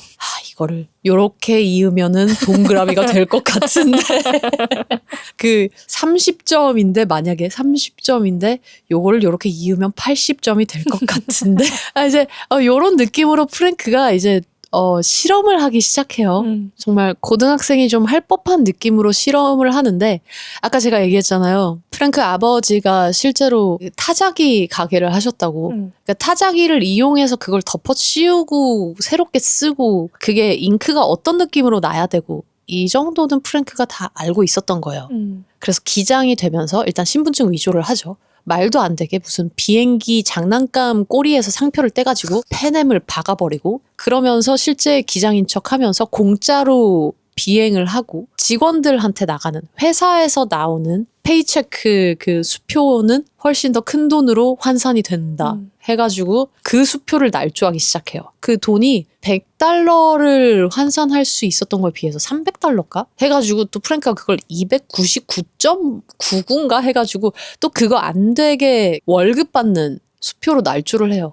그 장면이 되게 재밌거든요. 진짜 엄청 잘못된 행동인데 프랭크가 그거를 막 타자기를 한번 찍고 난 다음에 좀 더 공식적인 느낌으로 만들기 위해서 진하게 여러 번을 계속 찍어내고 하는 똑똑하다고 해야 되는 건지 진짜 정말 희대의 사기꾼이 나와야 된다고 하는 건지. 진짜 잔머리 참 잘 굴려. 그쵸. 조종사에 대해서 알게 되는 것도 자기가 실제로는 학생이니까 무슨 대학생이든 고등학생이든 학생 기자인 척 하면서 직원한테 직접 들어보죠. 맞아요. 근데 이게 보면서 또 우아했던 게 사실 현장의 얘기를 직접 듣는 거잖아요. 그래서 와 취업 준비를 저렇게 해야 되나? 이게 앉아서 막 책으로 뭐 요강을 모집 요강을 보던 그런 게 중요한 게 아니라 진짜 실전으로 바로 뛰어들어 버리잖아요. 그리고 프랭크는 그런 기지가 이미 있었던 아이기 때문에 그것도 참 대단하다. 아니 고딩밖에 안 된 애가 그런 생각을 해내서 그걸 실제로 실천을 한다는 게 진짜 쟤는 평범한 애가 아니구나. 진짜 비범하다. 진짜 비범하다. 근데 저는 지금 막 이런 생각이 드는 게 들으시는 여러분들 중에서도 이 정도의 배포라고 해야 되나? 깡이 있는 분들이 분명 있으실 것 같아요. 그리고 여러분들이 분명 이 정도로 거짓말을 해본 적이 있으실 것 같아요. 근데 그거 궁금하니까 댓글로 좀 알려주시면 안 될까요? 약간 어렸을 때 뭔가 내가 여기까지는 좀 사기를 치는 그 선 근처까지 내 해봤다. 내가 진짜 직업도 소개받고 내가 요 정도까지는 해봤다. 근데 뭐 어렸을 때 한번 해보고 끝나는 그런 경험들은 다들 있으니까 한번 공유해 주세요. 재밌잖아요. 근데 프랭크는 진짜 이게 똑똑한 게 수표에서의 그 MICR 숫자? 그거를 또 그거 전용 타자기까지 또 해가지고 바꿔내죠. 대단한 것 같아요. 이게 더 대단한 이유가 그걸 그렇게 바꿨던 게 아까 저희 앞에서 얘기했던 프랭크는 어떻게든 성공하고 싶어 했을 것 같다. 프랭크는 경제력을 가지는 게 어떠한 힘인지 알기 때문에 그거에 오히려 맹목적으로 매달려야 가족을 회복시킬 수 있다라고 믿었기 때문에 이 정도로 잘 준비해서 사기를 친 것 같거든요. 근데 그러고 나서 아빠를 만나러 가요. 아빠한테 나 기장이 됐어요 하고 만나러 가죠. 이 장면에서 근데 나왔던 프랭크 에비그네일 주니어가 프랭크 에비그네일을 만납니다. 프랭크가 프랭크에게 밥을 사줘요. 엄청 팬시한 레스토랑에 가서. 이때 그 아버지 어땠어요? 아빠의 모습? 딱 이혼한 중년 남성같이 보였어요. 관리 잘 안 되고 약간 수척해 보이고 그 정도? 그걸 바라보는 프랭크의 눈빛이 어땠던 것 같아요? 조금 안쓰럽다. 그냥 너무 막 대놓고 그러지는 않았던 것 같은데 살짝 마음이 안 좋아 보이기는 했던 것 같아요. 나는 그 장면을 보면서 프랭크가 여기에서 사기 행각을 멈추지 못하겠구나라고 느꼈던 게 방금 PD님이 말씀하신 것처럼 아버지가 너무 수척해지고 페인이 되었는데 그럼에도 불구하고 계속해서 부인이 떠났다. 내 집이 이렇게 됐고 내 사업이 이렇게 됐다라는 그 슬픔에 잠겨 있는데 아들이 기장이 됐다라는 사실을 받아주고 기뻐해 주려고 엄청 노력을 하거든요. 그러니까 프랭크 입장에선 본인이 지금 아빠의 유일한 낙이 된 거예요. 그래서 아빠는 계속 프랭크 본인이 만들어낸 환상 속에 머물게 하고 싶었을 것 같아요. 아빠한테 아빠 나 사실 이거 사기 저지른 거예요. 나 이렇게 해서 지금 내 돈이 아닌 돈을 이만큼 훔쳐냈어요. 도둑이 자기 부모님한테 나 도둑질해서 지금 이 돈 벌어와가지고 엄마 아빠한테 이거 사주는 거예요. 라고 말 못하잖아요. 그것처럼 프랭크도 어떻게든 본인이 기장이라는 걸 더 현실처럼 본인이 받아들여서 얘기를 했어야 됐을 거고 그리고 아빠한테 괜히 하와이도 데리고 가드릴 거예요 뭐 등등등 하면서 나도 아빠가 기댈 수 있는 어른이에요. 이런 모습을 계속 보여줬던 것 같아요. 그래서 이 장면이 되게 슬펐어요. 되게 좀 엄청 뽀샤시하게 이 장면이 꾸며져 있고 멋진 레스토랑이라서 엄청 사치스러워 보이기도 한데 따뜻해 보이기도 하는 뭐 그런 느낌이었거든요. 근데 그거에 우리가 현혹돼서는 안 되고 그 저변에는 지금 이 인물들이 그러한 갈등을 겪고 있다. 라는 거를 좀 분명히 보여줬던 장면이 아닌가. 그래서 프랭크는 이 샴페인 내 아들이 기장이에요. 한잔 해야 되지 않겠어요? 하면서 샴페인 짠 할 때 프랭크도 속에서는 엄청 눈물을 머금고 아빠가 짠을 했을 거고 그래서 여기서 짠을 했을 거고 그게 이 장면이 호화로운 것처럼 괜찮은 것처럼 보였지만은 정말 너무 슬펐던 아이러니가 아닌가. 근데 여기서 저는 여러분들한테도 궁금하고 PD님한테도 궁금한데 프랭크 애비그네일 1세는 프랭크 애비그네일 2세가 거짓말을 하고 있다는 거를 이때 알았을까요? 알았을 것 같아요. 왜요? 차를 결국 안 받잖아요. 그게 알고 있다는 이유인 것 같아요. 내 아들을 내가 너무 사랑하고 좋아하지만 내 아들이 거짓말을 해서 얻어낸 그 모든 것들을 받아들여주고 싶지는 않다. 그러니까 내 아들을 사랑하지만 거짓으로 꾸며진 아들의 것들은 받고 싶지 않다의 마음이었을 것 같아요. 그러니까 돌아오길 바라는 마음. 그것도 그럴 수 있겠다. 그쵸. 이게 그 부분이었잖아요. 아빠 내가 완전 멋있는 뭐 어쩌고 드빌 차 가지고 왔어요 했는데 아빠가 국세청이 내 꽁무니에 쫓아다니는데 나 여기에 기차 타고 온 걸로 끊겨 있으니까 기차 타고 돌아갈 거야. 그 차는 필요 없어. 라고 얘기를 하는 그 장면인데 거기에서 그렇게 생각을 했을 수도 있겠네요. 저는 이게 거짓말이라고 좀 확신이 들었던 부분이 Where are you going next? Frank? Someplace exotic?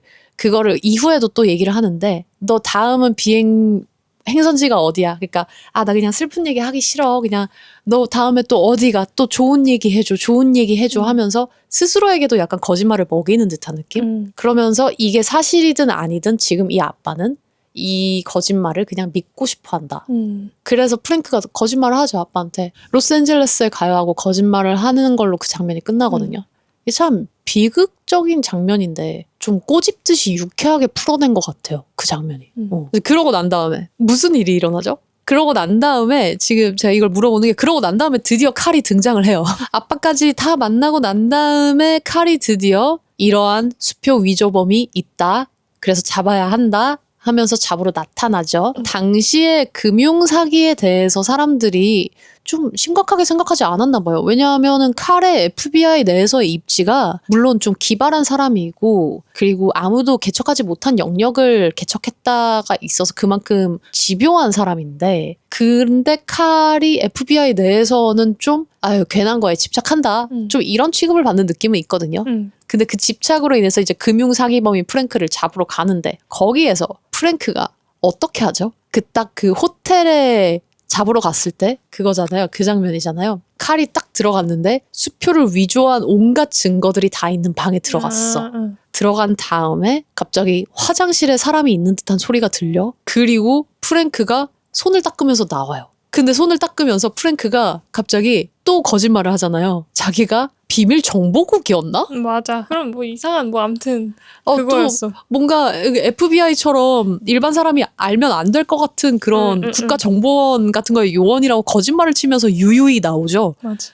나 거기 소름 돋았잖아. 이 아이는 도대체 만화를 얼마나 봤으며 영화를 얼마나 봤으며 대단하죠.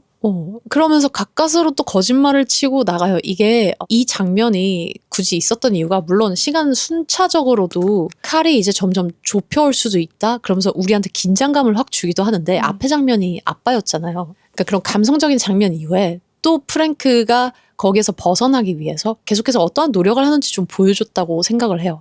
그리고 난 그거 너무 웃겼는데 그 톰 행크스 칼이랑 캐릭터도 좀 허당인 게 결국 프랭크한테 완벽하게 속잖아요. 맞아요. 무슨 장님 아저씨가 차 타는 걸 보면서 저 사람이에요. 창밖으로 내다보면 저 사람을 우리가 잡은 거예요. 아쉽네. 이번에 그 FBI에서 이번에 한 발 늦었어.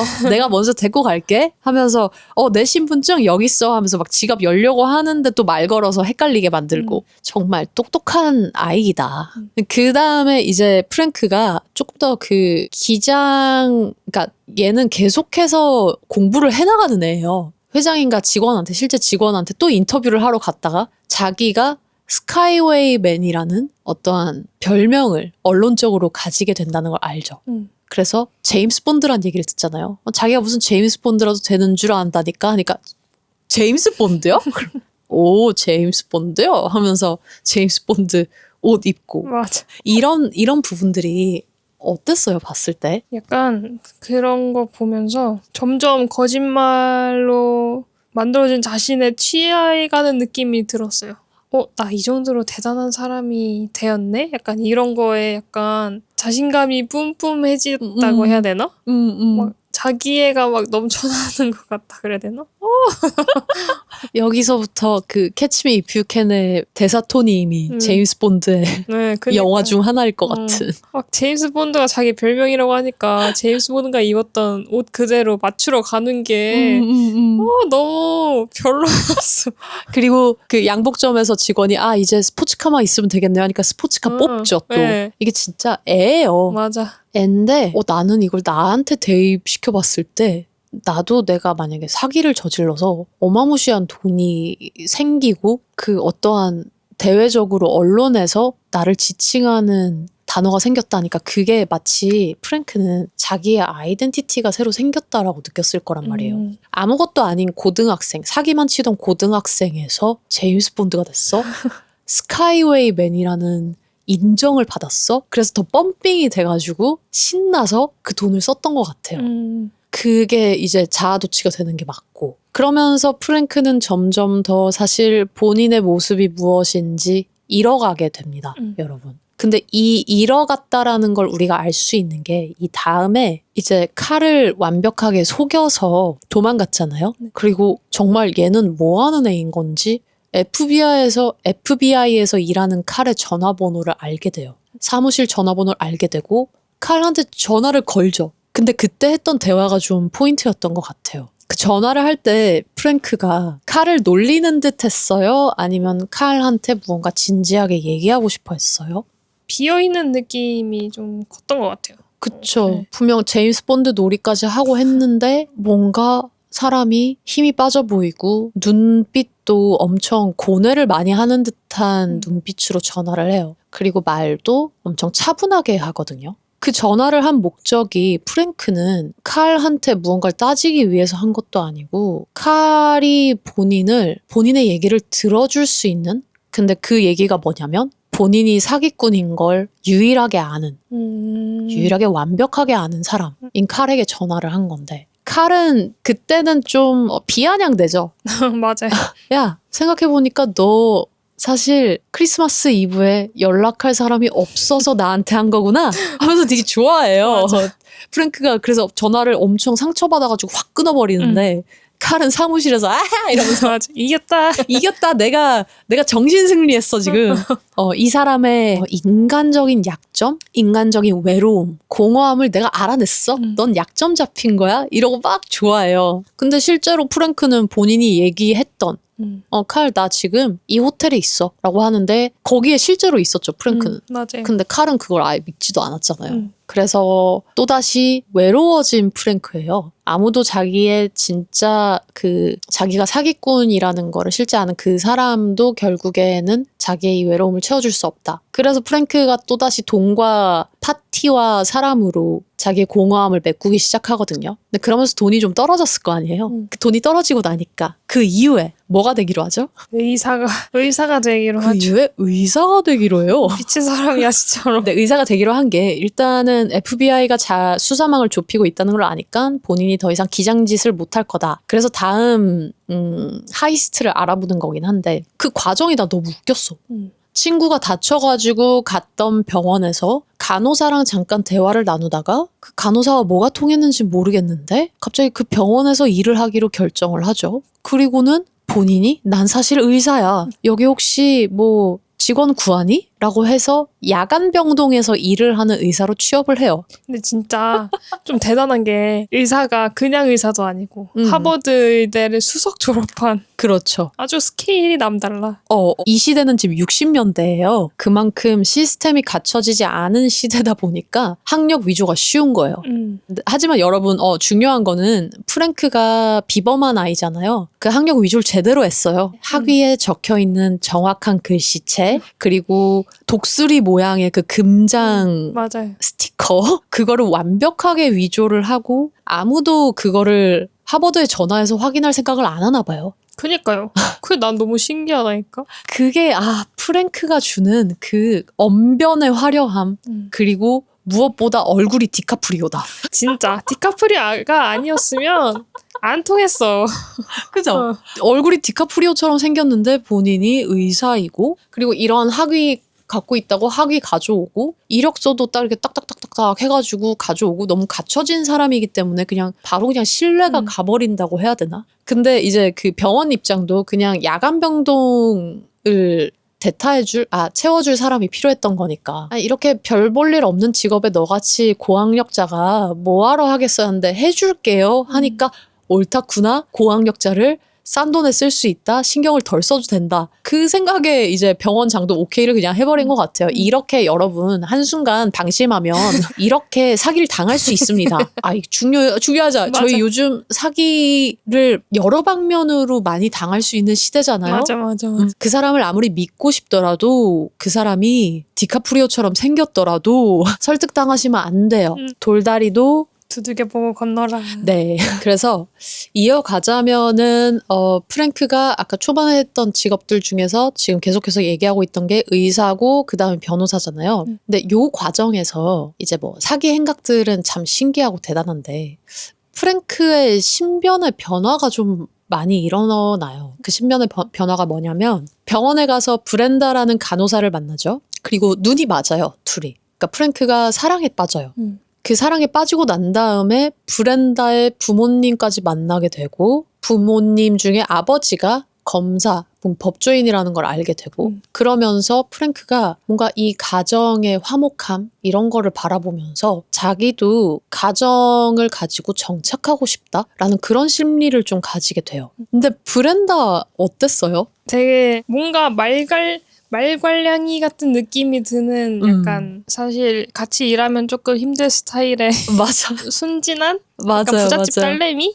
맞아요. 진짜 딱 순진한 부잣집 딸내미 뭔가 사랑에 좀 미쳐버릴 수 있을 것 같은 그런 순수함도 있고 자기가 아끼는 거에 있어서는 정말 충실할 것 같은 그게 브렌다와 그리고 그 집안의 어떤 종교에 대한 믿음에서도 나오는 것 같아요. 봤을 때 프랭크 입장에선 이게 헐랭한 것 같지만 돈도 많고 열심히 뭔가 무너지지 않을 것 같은 그러한 가정처럼 보였을 것 같아요. 브렌다의 집이. 그래서 프랭크는 이게 의사 노릇을 하다가 이 부모님의 우산 아래 아주 편안하게 살고 있는 브렌다를 보게 되고 그 브렌다와 사랑에 빠지면서 안정감을 느껴요. 확실히. 그러면서 자기가 잠시라도 좀 진짜이고 싶다라는 생각을 가졌을 것 같아요.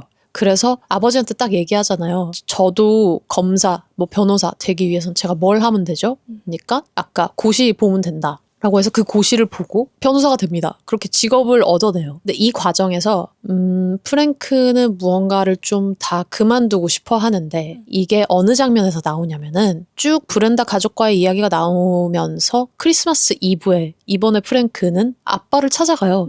아빠를 다시 보러 가는데 아빠의 모습이 이번에는 어땠죠? 진짜 수척해졌다? 진짜 그냥 다 포기한 것 같은 사람의 느낌이 들기는 했어요. 아빠는 그때도 IRS가 국세청하고 여전히 문제가 있었고 근데 그러면서 아빠가 딱 하는 얘기가 있어요. 이제 아빠가 도망을 치는 게 아니라 어떻게든 해결을 하려고는 하는데 아빠 역시도 좀 예전에 사업을 하면서 그 영광스러웠던 그 시기로 돌아가고 싶어 하는 마음은 분명히 있어요. 그래서 사람이 수척해지는 거예요. 그러니까 무슨 말이냐면 여러분들도 느끼셨을 것 같은데 사업하면 잘 나가는 사업가였다가 망했다가 이제 지금은 뭔가 예전만큼의 화려한 직업이 아닌 일을 하고 계시거든요. 근데 그 일을 하면서도 아빠가 하는 말이 국세청 자식들 너 그거 알아? I'll make them chase me for the rest of their lives. 걔네가 그냥 평생 나 쫓아오게 할 거야. 하면서 이거를 어떻게든 내가 해결을 하고 나는 어떻게든 살아남아서 왜냐면 나는 그 두 번째 생쥐니까 그렇게 할 거야 하는데 난 여기서 이 아빠도 캐치미 뷰캐넨의 정신이 있구나. 그러니까 난 절대 감옥에 가지 않겠다. 나는 떳떳하다. 그런 게 계속해서 있으니까요. 근데 그 아빠한테 엄마랑 이제 확실하게 이혼이 됐고 엄마가 아예 다른 남자랑 결혼까지 해버렸다라는 얘기를 듣죠. 프랭크가. 프랭크는 이거를 막 약혼 소식지 약혼 편지? 청첩장 같은 거라 해야 되나? 약혼 청첩, 나 지금 뭐라니? 약혼장? 약혼식 초대장. 왜 이 단어가 생각이 안 났을까요? 약혼식 초대장을 아빠한테 주고 엄마한테 엄마도 1등석 타고 아빠랑 같이 오면 돼요 하면서 다시 가정이 회복하기를 바라지만 아빠가 이제 모든 게 끝났어 라고 얘기를 하죠. 근데 프랭크는 거기에다 대고 또 뭐라고 해요? 제가 모든 걸 되돌릴게요. 우리가 빼앗긴 뭐 모피털 이런 거 다 가져올 수 있어요. 왜냐? 아빠 나 이제 변호사 됐거든요. 나 이제 법률인이거든요. 나 돈 굉장히 잘 벌어요. 아빠 나를 믿어요. 라고 하는데 이게 다 비어있는 거짓말이잖아요. 그 어떻게든 그 다시 돌아가고 싶은 그 마음을 표현하려고 그렇게 말을 한 건데 근데 거기다 대고 아빠가 딱 얘기하죠. FBI가 왔었어. FBI가 왔는데 실제로 칼이 나타났을 때 우리 아들은 잘못한 거 하나도 없어요 라는 식으로 쫓아내버리죠. 네. 그러면서 그 얘기를 하면서 아빠가 정말 넌 대단하다. 너도 절대 잡히지 않을 거야. 막 이런 얘기들을 해요. 근데 이때 프랭크가 좀 이 감정선을 따라갔던 분들이 이해하셨을 것 같은데 갑자기 좀 화를 내거든요, 아빠한테. 아빠가 They're never gonna catch you, Frank 라고 하는데 프랭크가 Stop, ask me to stop. 나한테 제발 멈추라고 해요. 라고 말을 한단 말이죠. 무슨 뜻이었을까요? 그 이후에 아빠가 넌 멈출 수 없어 라고 하잖아요. 이게 무슨 뜻이었을까요? 프랭크의 말 아니면 이 장면? 저는 그냥 거짓말로 너가 지금까지 계속 쌓아왔기 때문에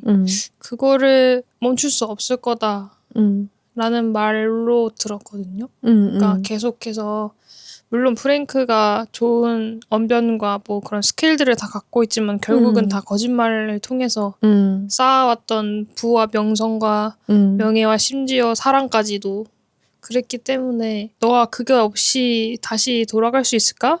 안 될 것 같은데? 라고 하는 말처럼 느껴졌었어요. 맞아요. 여기서 드러나죠. 아빠는 프랭크가 거짓말을 하면서 자기의 삶을 만들어 나가고 있다는 걸 분명히 알고 있다.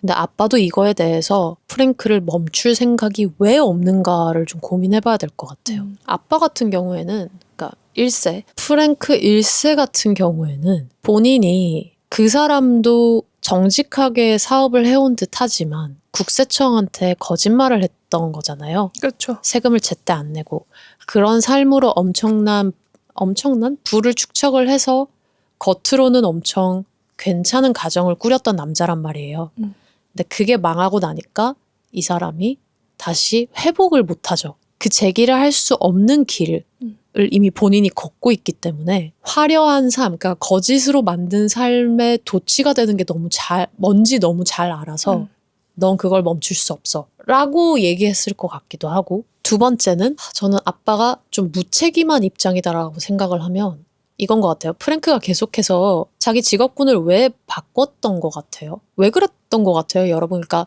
돈이 모자라서 다음 사기 행각인데 그거를 계속해서 이어나가게 되는 원동력이 뭐냐면 고등학생인 아이가 이런 행동을 시작했잖아요. 고등학생인 아이가 자기가 아닌 어떤 다른 모습, 사회적인 모습을 만들어서 활동을 했을 때 실제로 자기가 누군지는 전혀 모르는 거예요.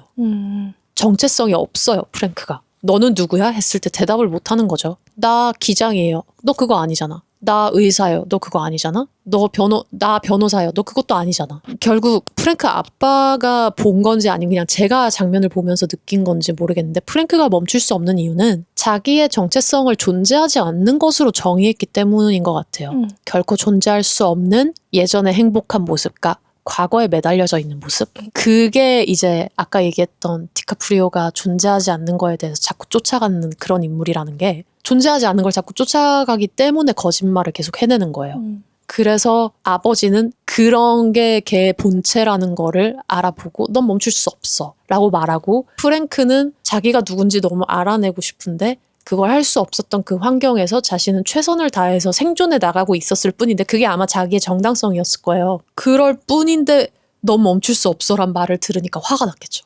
이게 아빠가 할 말이야? 라는 식으로. 그러면서 결국 또 도망가요. 아빠 앞에서 바 문을 확 열면서 나가버려요. 거기에 대고 아버지가 또 얘기하잖아요. 어디가? 뭐 또 어디 멋진 데 가? 이게 와 아빠 너무 나쁘다. 지금이라도 멈춰서 해결을 해주지. 정말 무책임하다. 이제 무책임이란 거를 딱 찍은 게 칼이 이거에 정반대예요. 그리고 이게 뒤에 나오는 영화의 엔딩하고 많이 연결이 되어 있다고 생각해요. 자, 지금 프랭크 얘기는 쭉 했죠. 프랭크는 혼란스럽다. 정체성이 없다. 아무도 그를 멈추지 못한다. 아무도 그를 캐치해주지 못해요. 근데 칼은 그 사이에 어떠한 사실들을 알게 되냐면 프랭크가 아직 고등학생이다. 미성년자라는 걸 알게 되고 프랭크가 플래시라는 그 만화, 플래시라는 그 만화에 나오는 주인공의 이름을 차용해서 쓸 만큼 그런 만화 세계에 빠져있는 아이다. 그런 허구 세계. 그리고 이 아이가 지금 이혼된 가정 불화가 있는 집에서 도망쳐 나가서 이 행동들을 저지르는 거다.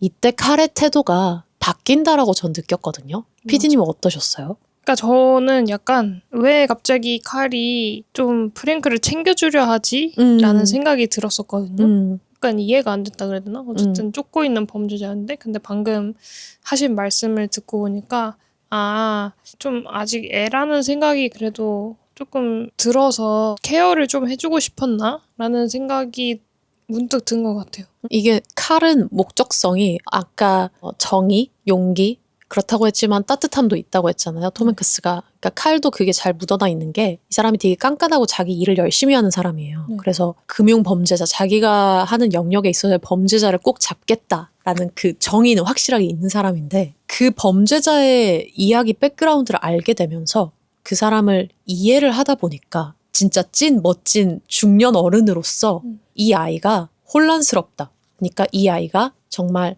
악의 악이 아닌 아이, 무조건 악인으로 태어난 아이가 아니고 지금 그렇게 만들어지고 있다라는 걸 좀 깨달은 것 같아요. 그래서 본인이 반드시 이 아이를 붙잡아 줘야겠다. 그래서 이제 캐치 미 이프 유 캔이 제가 아까 처음에 얘기했을 때 잡을 테면 잡아봐 라는 그런 허세 가득한 말일지 아니면 네가 날 잡을 수 있다면 잡아줘. 일지를 고민해야 된다는 게 뒷부분에서 이게 좀 드러나거든요. 자, 칼은 그러고 나서 프랭크랑 통화를 해요. 그리고 프랭크는 아빠한테도 얘기했듯이 아빠한테 제발 나한테 이걸 멈추라고 얘기해요 하는데 아빠는 못 멈춰 이랬잖아요. 그래서 칼한테 또 크리스마스 그 날에 전화를 해가지고 얘기를 하죠. 나 이제 쫓아오지 마. 나 이제 그만하고 싶어. 그게 매우 항상 이상하게 칼한테 엄청 감정적인 걸 다 드러내는 프랭크예요. 근데 칼은 아니야. 그래도 넌 잘못을 저질렀으니까 난 널 끝까지 쫓아가야 돼. 그게 맞고 그리고 너는 잡힐 거야. 라고 딱 얘기를 해버리죠. 그리고 진짜 잡으러 와요. 맞아요. 아니 영화를 보면서 이 과정에서 좀 FBI를 바보로 많이 만들거든요. 프랭크가. 거기에 좀 자존심이 상한 칼이 미친 듯이 쫓아간다라고 느끼실 수도 있는데 그것보다는 칼도 뭔가 이 사람을 잡아야 하는 이유들이 좀 더 생긴 거죠. 동기부여가. 그래서 결국 약혼식 파티 날에 FBI가 들이닥칩니다. 이때 프랭크는 브렌다. 자기가 가정을 이루고 싶고 좀 사랑하게 된 그 여자한테 같이 가자고 하면서 공항에 며칠 뒤에 만나 하고 도망가죠. 현금 따발을 엄청나게 들고 근데 그거를 또 도망 나가기 위해서 다시 또 기장인 척 하잖아요. 맞아요. 대단해. 진짜로. 진짜 대단해. 자, 여러분 만약에 출국 금지를 당했는데 본인이 출국 금지를 당한 상태에서 기장인 척하고 공항을 빠져나갈 수 있을까요? FBI 요원들이 쫙 깔려 있는데 불가능하다고 봐야겠죠. 거의 미션 임파서블인데 그렇죠. 굉장히 현혹스럽게 이걸 빠져나가요. 그리고 이 공항을 빠져나가는 장면이 사기 행각의 허황됨, 그리고 그가 사기 행각의 그 멋진 매혹적인 부분이라 해야 되나? 그게 뭔지 명확하게 보여주는 장면이에요. 이 장면이 이제 영화 좋아하시는 분들이나 아니면 이 영화를 보셨던 분들은 엄청 많이 회자를 하거든요. 야, 사기를 치려면 저 정도는 해야지. 그러니까 고스란히 들어가 있는, 그래서 분명히 나쁜 짓을 하고 있음에도 불구하고 쾌감이 드는 그런 장면이거든요. 근데 이 매혹적인 부분이 프랭크가 아버지의 한마디에서 정말 충실하게 이행하는 부분이에요. You know why the Yankees always win, Frank? 왜 뉴욕 양키스가 항상 이기는지 알아? It's because the other team can't stop staring at those damn pinstripes. Pinstripes. 뉴욕 양키스 그 유니폼 본 적 있으세요? 아니요. 그 양키스 유니폼이 pinstripe이라고 적혀 있는데 pinstripe이 제가 오늘 일부러 입었어요. 이렇게 세로 줄. 근데 유니폼이 위아래가 전부 다 이 세로 줄이에요. 아. 그래서 약간 착시 효과를 일으키는 듯한? 근데 프랭크 아빠가 설명했던 거는 무언가 그렇게 사람들한테 매혹적이고 뭔가 특이해 보이고 그런 거에 가려서 다른 일을 해낼 수 있다. 그래서 걔는 항상 이기는 거야 라는 뭐 아빠만의 그런 논리를 알려주거든요. 그걸 그대로 재현해요. 여기서. 그래서 자기가 스튜어디스 희망하는 그 대학생, 여대생들을 데리고 그 스튜어디스들을 앞에 내놓고 맞아. 본인이 뒤에 조용히 따라 걸어가는데 방금 얘기한 그 양키스의 핀스트라이프처럼 스튜어디스의 그 현혹에 빠져서 FBI 요원들이 본인들 눈앞에 프랭크가 지나가는데도 놓치죠. 참 남자란. 남자란. 맞아. 진짜 만약에 여자 요원이었으면은 프랭크를 찾았을 거야. 재밌는 부분이에요. 이제 그런 엄청난 장면이 지나가고 난 다음에 저희 이제 아주 중요한 엔딩으로 갑니다. 지금까지 무슨 얘기했었죠? 이제 프랭크는 계속해서 자기의 정체성을 찾아 나가려 하고, 근데 그러던 와중에 자기의 정체성이 결국에는 정착해서 가정을 꾸려나가는, 자기도 평범한 일상을 살 수 있다라는 그러한 삶으로 살고 싶어 했다가 결국 그러지 못하고 해외로 떠버려요. 이게 이 앞서 했던 얘기들은 전부 다 미국 주 내에서 일어나는 일인데 이제 프랭크는 국제적인 사기꾼이 됩니다. 국제적인 수표 위조범이 돼요. 굉장한 돈을 많이 얻어내죠. 그러니까 아까 제가 55억 이랬나? 그거 다 훔쳐내려면은 진짜 얼마나 많은 나라들을 속였어야겠어요. 그러면서 단순히 이제 FBI는 어쨌든 좀 미국 내에 관할이니까 그게 더 국제적으로 커져서 칼은 어떻게든 프랭크를 잡으려고 하는데 사실 다른 더 국제적인 단체에 넘겨버렸을 수도 있거든요. 근데 칼은 그래도 쫓아가요. 왜냐? 프랭크가 어떠한 방황을 하고 있는지 아니까. 그리고 본인이 잡아서 본인이 그 크레딧을 가져가려는 의도도 분명히 있겠지만은 나보다 프랭크를 더 잘 이해하는 수사관이 없을 것이다 라는 것도 아마 칼의 생각이었을 거예요. 그래서 참 아이러니하게 가족과 함께 보내야 하는 크리스마스 이브날 칼과 프랭크는 프랑스 한 교회 몬트리샤였나? 네, 엄마가 옛날에 살았다던 동네에 심지어 프랭크는 가고 있어요. 거기에서 수표를 위조하고 있어요. 너무 뻔한 떡밥을 따라가게 되는데 거기에서 프랑스 경찰한테 수송이 되고 결국 잡히죠. 근데 여기에서 딱 그 잡으러 들어갔을 때 프랭크랑 칼이랑 어떠한 관계가 됐는지 좀 많이 보여준다고 생각해요. 왜냐하면 프랭크가 칼한테 무기를 든 적이 있나요? 안 잡히려고? 아니요? 없죠. 네. 총을 준비했다거나 그런 것도 없고 칼이 딱 그 자기가 작업하는 창고에 들어갔을 때 반가워하고 물론 도망가려고는 하지만 칼이 여기서 이제 멈춰야 해. 그만해 너. 라고 딱 스탑을 해주니까 순순히 잡혀가죠. 그쵸? 저 여기서 이 둘의 관계가 좀 명확하게 좀 더 정립이 된다고 생각을 해요. 아까 얘기했잖아요. 아빠한테는 제발 나 좀 멈추라고 해줘요. 했는데 아빠는 아니 넌 못 멈춰. 넌 평생을 그렇게 살 거야 했는데 칼이 그걸 멈추게 해주죠. 그거를 톰 행크스라는 그 배우의 마스크로 설득을 해내니까 설득을 당하는 거고. 맞아. 그러고 나서 나왔을 때 프랑스 경찰들도 와가지고 잡아가고. 이제 여기서부터 여러분들이 생각하셨을 때 완전 저희 첫 오프닝에 나오는 그 교도소로 가는 거예요. 시간이 그렇게 돌아가는데 이때 진짜 전 알 수 있었던 게 프랭크가 칼을 반가워했던 이유는 그러니까 자기의 사기꾼이라는 정체성이라는 걸 유일하게 바라봐주는 게 칼밖에 없었기 때문에 그냥 나쁜 새끼가 아니라 그래 너 사기꾼이야? 근데 너는 이걸 이제 멈춰야 돼. 너는 이거를 꼭 하지 않아도 돼. 라는 그런 다독임 같은 느낌이 있었다. 그리고 여기서 잠깐 그냥 깨알같이 공유해 드리는 건데 이 장면에서 프랑스 경찰한테 잡혀가잖아요. 잡아가는 프랑스 경찰 중에 실제 프랭크 애비그네일 주니어가 등장합니다. 맞아. 그렇다. 나 그 사람도 참. 이게 그 실존 인물도 안 나오려 했대요. 근데 제작사들이 설득을 했대요. 제작사들이 설득을 해서 등장 한번 해라. 이런 식으로 설득을 했대요. 여기서만 하더라도 이미 현실에서도 프랭크가 약간 참 어떠한 인물인지 이 사람도 정말 자기가 벌인 사기 행각 이후에 제가 아까 뭐 토크쇼에서도 진실게임 토크쇼에서도 나왔다고 했잖아요. 상업적인 아이콘이 돼버린 게 아닌가 싶기도 해요. 여튼 여러분 그 경찰 중에 누군지 한번 다시 찾아보세요. 프랭크 애비그네일이라는 인물 검색하면 얼굴 어떻게 생겼는지 나오거든요. 그 장면에서 어느 경찰인지 딱 보실 수 있어요. 자, 그리고 나서 이제 드디어 맨 첫 장면으로 갔다가 Okay, Carl, let's go home 이라고 했기 때문에 비행기를 타고 돌아가죠. 비행기를 타고 돌아가면서 칼은 프랭크의 또 하나의 재주를 알게 돼요. 사법고시를 어떻게 통과했느냐. 내가 다른 사기 행각들은 네가 어떻게 속였는지 알겠다. 사법고시는 어떻게 통과했어. 대리시험 쳤지? 하는데 나중에 알려지는 게 프랭크가 직접 시험을 봤죠. 프랭크가 진짜 똑똑한 아이예요. 똑똑한 아이인데 잘못된 환경에 노출되어 있던 아이다. 여튼 그러면서 이제 그런 얘기들을 하면서 미국으로 돌아가다가 아버지 얘기가 나오니까 아버지는 돌아가셨죠. 심지어 국세청 때문에 항상 기차를 타겠다던 그 아버지가 기차역에서 계단에서 굴러 떨어져가지고 돌아가셨대요. 그러면서 프랭크는 또 한 번 헷가닥 돌죠. 그래서 그래 집으로 가자 하면서 나는 이대로 잡히는 건가 하다가 비행기 변기통을 뜯어가지고 착륙하는 비행기. 진짜 몇 번 이 얘기를 한지 모르겠지만 진짜 미친 사람이라니까요. 진짜 찐 미친 자. 아니 어떻게 그걸 변기 뜯어가지고 그걸 나갈 생각을 하냐고. 변기를 뜯어가지고 엄마한테 가죠. 롱아일랜드에 그 무슨 누구랑 결혼했다던 엄마 집에 가가지고 보는 게 뭐예요? 새로운 딸? 엄마의 새로운 딸이자 나의 동생. 얼굴도 보지 못했던 친동생. 와, 이 장면 저는 마음이 너무 아팠어요. 이게 재밌는 게 이 영화를 보고 나면 재밌는 게 PD님도 미친 사람 같아요.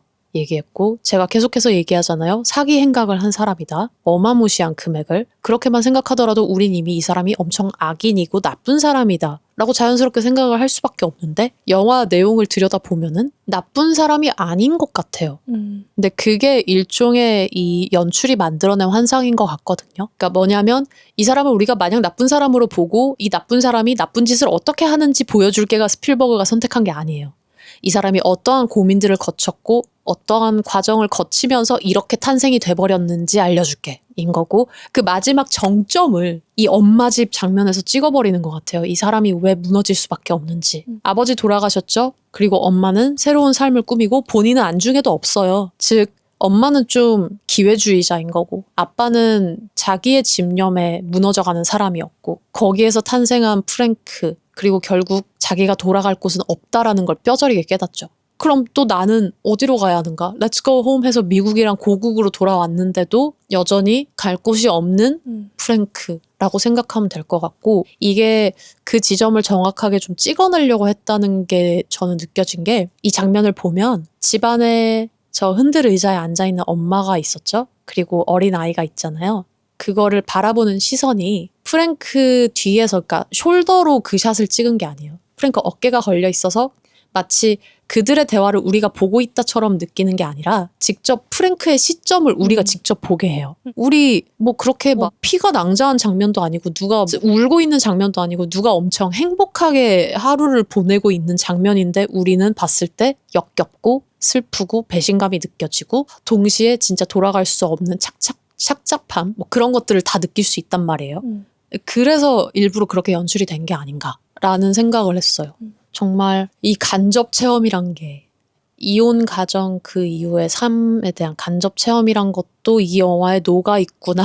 그리고 심지어 그 장면이 나올 때 음악도 거의 안 나와요. 일부러 그거를 슬프게 만들기 위해서 어떠한 다른 장치가 쓰이지 않아요. 그래서 좀 온전히 그런 거를 체험을 해볼 수 있다. 딱 보고 나서 제가 무슨 생각이 들었냐면 이제 프랭크한테 관객들이 정이 들었을 거고 그래서 이쯤 되면 이제 프랭크는 우리한테 금쪽이다. 칼한테도 금쪽이다. 그런 생각이 들었어요. 자, 그럼 이 금쪽이에게 칼은 어떻게 해주죠? 면회를 갔다가 위조 수표가 돌고 있다 그랬더니 견본 있냐 그래서 그거 보여주니까 프랭크가 엄청 잘 보잖아요. 이게 어디서 누가 만든 거 어쩌고 저쩌고 막 하면서 그 분석하는 걸 보고 FBI에서 같이 일해보지 않을래? 그 형량 기간 동안 그래가지고 그 일자리에 기회를 주죠. 맞아요. 프랭크의 어쩌면 진짜 가치? 프랭크가 가진 능력으로 정직하게 할 수 있는 일을 제안합니다. 칼도 계속 그렇게 면회를 가준 것도 좀 대단한 것 같아요. 그래서 와 진짜 멋진 어른이다 라는 생각도 했는데 이게 프랭크가 그래서 그 직업을 결국 받아들이죠. 그래서 심지어 FBI 사무실로 출근을 해요. 자기의 사무실도 생겨요. 뭔가 좀 정직하고 버젓하다라는 게 드디어 생겼는데 습관이 있다 보니까 인간이 관성의 동물이다 보니까 프랭크는 또 도망가려고 해요. 그러고 나서 도망가려고 하는데 뒤에서 칼이 갑자기 또 한 번 나타나가지고 가지 말라고. 너는 선택을 잘 해야 된다고 얘기를 하고 그 자리에서 프랭크를 체포하지 않고 기다려줘요. 사무실에서 엄청 초조하게 그것도 귀여웠는데 얘 진짜 도망갔으면 어떡하지? 나 이제 큰일 났다 진짜. 맞아요. 또 잡으러 나가야 돼? 막 이 5만 개 막 왔다 갔다 하면서 아무렇지 않게 회의를 하려고 하고 막 늦게 오는 사람인데 프랭크인 줄 알고 막 이렇게 막 기대하고 봤다가 아닌데 진짜 프랭크가 다시 나타나죠. 그렇게 해서 자기의 정체성, 안정된 환경 이런 걸 받아들이는데 아빠 같은 역할을 드디어 해주는 사람이 나타난 것 같아요. 그죠? 그래서 좀 다행이라고 생각했어요. 이게 왜냐면 디카프리오가 나오는 영화는 디카프리오가 다 비극이거든요. 비극이에요. 항상 우리의 디카프리오는 얼어 죽거나 총에 맞아 죽거나 비극적인 결말을 맞이하는 사람인데 이 톰 행크스라는 그 인물과 함께 하면서 그리고 이 영화 자체에서 스토리도 우리가 보면서 다행이다라는 생각을 좀 가지게 해주는. 그래서 칼 같은 경우엔 오히려 차라리 그 사기꾼이라는 입장의 프랭크가 사기꾼이라는 정체성에서 해방감을 겪게 해주고 그리고 동시에 네가 잘못했다는 수치심도 주지만 결국엔 안정감을 주는 그렇게 영화가 마무리가 돼요. 그래서 책임감을 이제 아빠같이 행동해주는 칼한테 배우게 된 것 같다. 그런 생각이 듭니다. 여기까지가 캐치 미 이프 유 캔의 이야기였습니다. 긴 시간 박수 한번 치고 여러분들도 딱 보고 나면 항상 영화 보고 나면 뭐 기억에 남는 장면 하나만 딱 생각하실 수도 있는데 다시 한번 저희가 얘기한 이 흐름을 들으시면서 인물에 대해서 조금 더 생각을 해보고 또 나에 대한 재밌는 상상들도 해보고 하시면 좋을 것 같아요.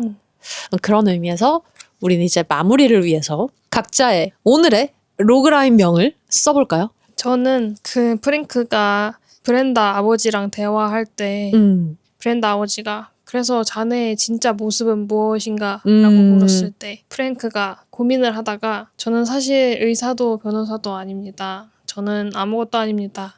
그냥 딸을 사랑하는 한 남자일 뿐입니다. 라고 하는데 저는 전 아무것도 아닙니다. 라는 그 대사가 좀 마음에 좀 남았었던 것 같아요. 그러니까 칼 이외에 뭔가 진실을 말했던 순간이라고 생각이 들었달까? 그리고 약간 자기도 알고 있었던 것 같아요. 내가 거짓말을 빼면은 정말 아무것도 아닌 사람이었다는 걸. 맞아요. 그래서 그냥 거짓말의 대가를 보여주는 대사인 것 같기도 하고 그래서 프랭크가 결국 자기 자신을 어떻게 생각하고 있는가에 대해서도 좀 알고 있었다는 걸 보여주는 대사인 것 같아서 오늘의 로그라인명으로 이 대사를 꼽고 싶어요. 저의 오늘의 로그라인명은 저는 영화 제목으로 가겠습니다.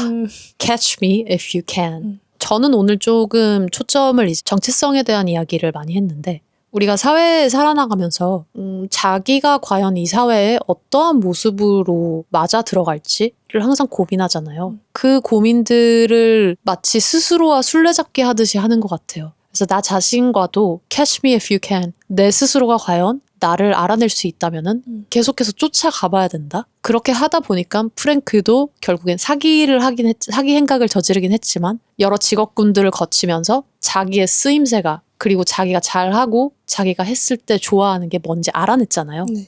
이러한 집념을 좀 담았으면 하는 의미에서 영화 제목으로 하겠습니다. 네, 그러면 오늘도 저희가 좀 다층적인 이야기들도 많이 나눠본 것 같은데요. 이 영화에 대해서 얘기를 하면서 PD님은 정하셨어요?